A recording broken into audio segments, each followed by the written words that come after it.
গত বৃহস্পতিবারে রান্না হয়েছিল আমাদের, দেখো, কলমি শাক আর আছে ডিমের পোচ করে আলু দিয়ে একটা ঝোল ঝোল তরকারি।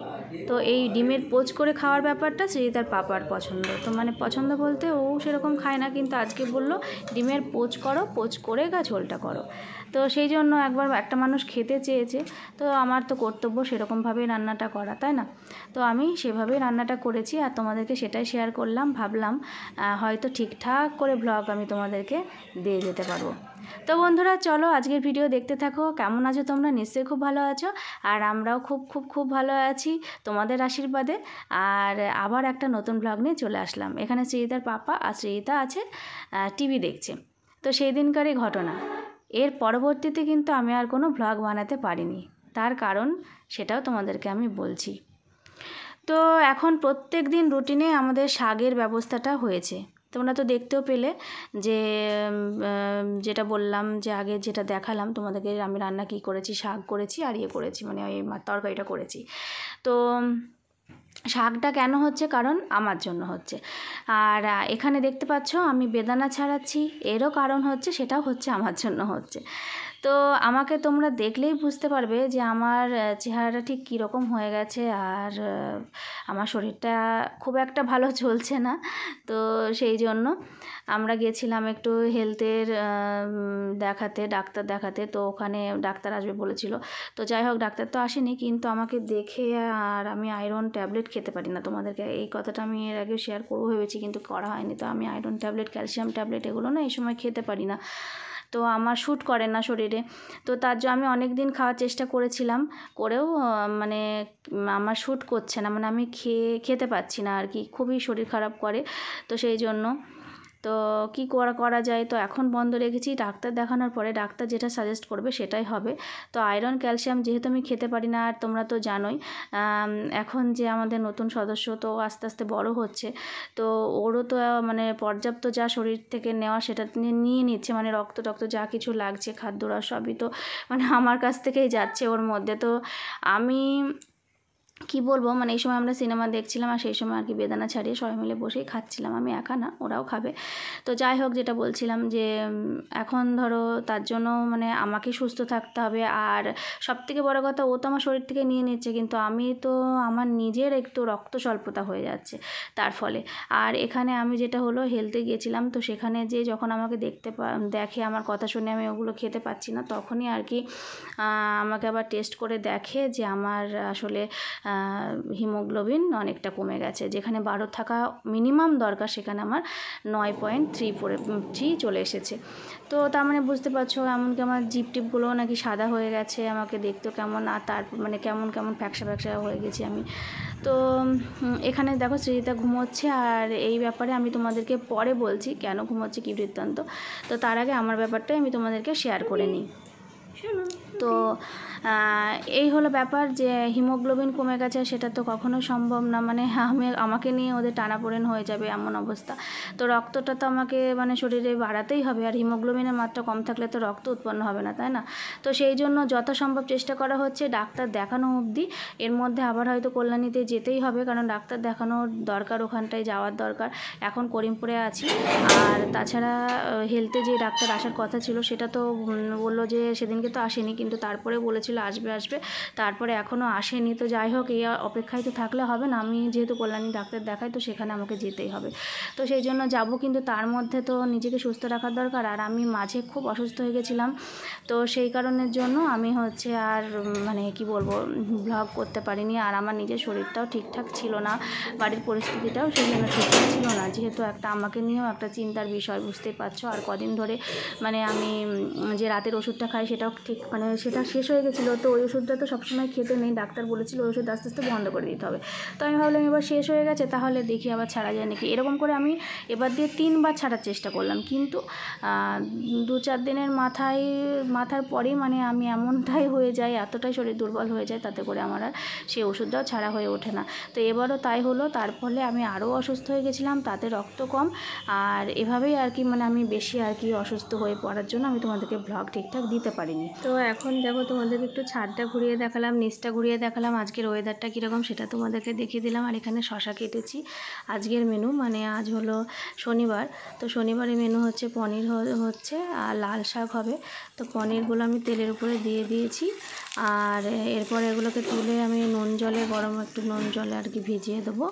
তারপরে মানে খুবই সামান্য মানে প্লেনভাবে আর কি, আর লাল শাকটাও খুব প্লেনভাবেই হবে। লাল শাকটা হচ্ছে তার আগে বলে নিই, এখানে মশলা করে রেখেছি।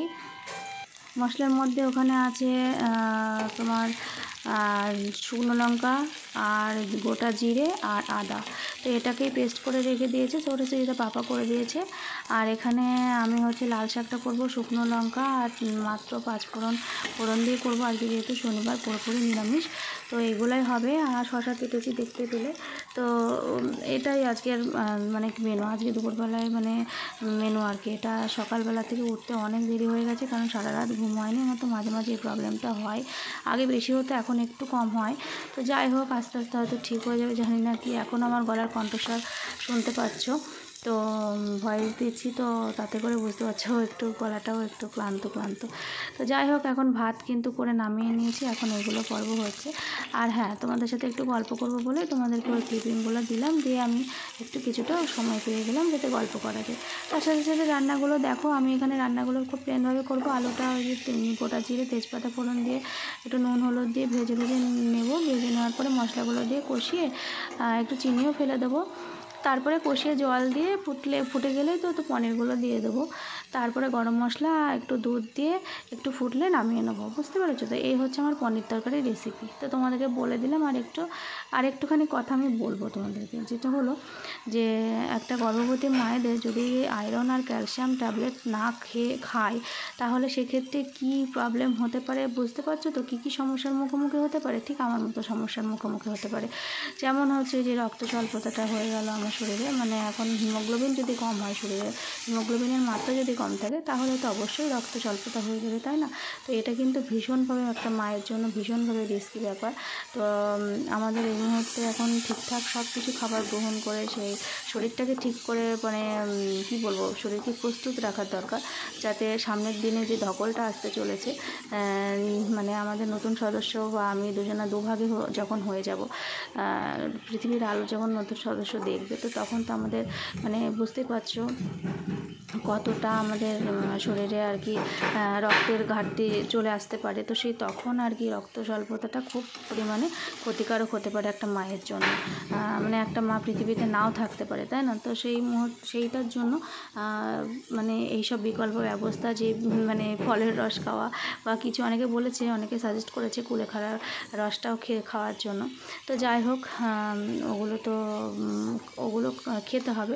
আসলে কুলেখাড়ার গন্ধটা আমার ভালো লাগে না, তো সেই জন্য আমার মানে খুব একটা আমি পছন্দ করছি না।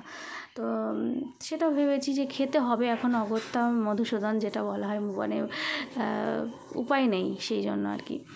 তো কদিন ধরে একটু ওইসব বললামই, শরীর টরীর খারাপের জন্য আরও ভিডিও করা হয়নি ঠিকঠাক করে, আর এটাও করেনি, মানে কি বলবো, আরও একটু লেজি কী বলবো, লেজি না লেজিলাস যাই হোক হলো একটা কথা। তো আমি যখন যেটা পারি সেটাই বলি। তো ও আর কি একটু ল্যাদ খাওয়া পাবলিক, ওই জন্য করেনি। আর তার বাবাকে দেখতে পেলে তো কীরকম সব চিন্তায় সব শুকিয়ে গেছে। আর তো এখন সানে গেল, তো ওখান থেকে একটুখানি সাইড থেকে তোমরা একটুখানি দেখেছো, ওকে কেটে দিতে হয়েছে, ওইটুকু আর দেখানো যায়নি। বুঝতেই পারছো, মেয়ে এখন বড় হচ্ছে, তো যখন তখন মুডের একটা ব্যাপার থাকে, দেখানো যায় না। তো এই হলো ব্যাপার। আজকে ভাবলাম যে চলো একটু ভিডিওটা করি। আর করিমপুরের ব্লগটা দেখছো, এরপরে হয়তো করিমপুরের ব্লগটা দেখবে না, হয়তো কল্যাণীর ব্লগটা দেখবে, ঠিক আছে? কল্যাণী থেকে আবার দেখা হবে। আর চলো, আর এখন ওই যে লাস্ট মুহূর্তে পনিরের তরকারিটা নামিয়ে নেব বলছি। আমি না একটা ভুলভাল কথা বলে ফেলছি, দেখো তো তোমাদের সামনে। নামিয়ে তো নিয়েছি, এবার লাল শাকটা করে নেবো। তো লাল শাকটা হয়ে গেলেই কিন্তু আমরা খেয়ে নেবো। তার আগে হ্যাঁ, শ্রীতার পাপার দায়িত্ব আছে, ঘরটাও মুছবে। আর শ্রীতার কিন্তু ওদিকে পুজো প্রায় হওয়ার মধ্যে, মানে পুজো হয়ে যাবে এদিকে, আমার এসব কমপ্লিট হতে হতে শ্রীতার পুজো হয়ে যাবে। শ্রীতার পাপা ঘর মুছে ও স্নানটা করে নেবে। তো হয়ে গেলে আমরা তিনজন মিলে বসে খেয়ে নেবো। সকাল থেকে তো ঠিকঠাক করে খাওয়া হয়নি, বুঝতেই পারছো। আর হ্যাঁ, তোমাদের তোমাদেরও যদি কোনো রকম মতামত থেকে থাকে যে আর রক্ত কিসে কি বাড়তে পারে, মানে হিমোগ্লোবিন শরীরে কিভাবে বাড়তে পারে, তোমরাও কিন্তু অবশ্যই আমাকে কমেন্টের মাধ্যমে জানাতে পারো, ঠিক আছে। তো এই হলো আমার সাধারণ আর কি প্রবলেম। তো তাছাড়া আর কোনো রকম কোনো প্রবলেম নেই। আর যে রাতের ওষুধটা ওটা আবার শুরু করে দিয়েছি, যার ফলে এখন আবার নতুন করে আবার খাওয়া দাওয়াটা শুরু করেছি। আর খেতে পারলে শরীরটা একটু ভালো লাগে আর কি, আর না খেতে পারলে খুব অরুচি অরুচি ভাব লাগলে, হয়তো খাচ্ছি খেয়েও কোনো শান্তি লাগছে না, তখন একটু খারাপ লাগে। তো এই হলো বন্ধুরা। তো চলো সবাই খুব ভালো থেকো, সুস্থ থেকো, আমাদের পাশে থেকো, আমাদের চ্যানেলটি সাবস্ক্রাইব করে, ঠিক আছে। তো চলো আজকের মতো এইটুকুই, আবার পরবর্তীতে দেখা হচ্ছে তোমাদের সাথে।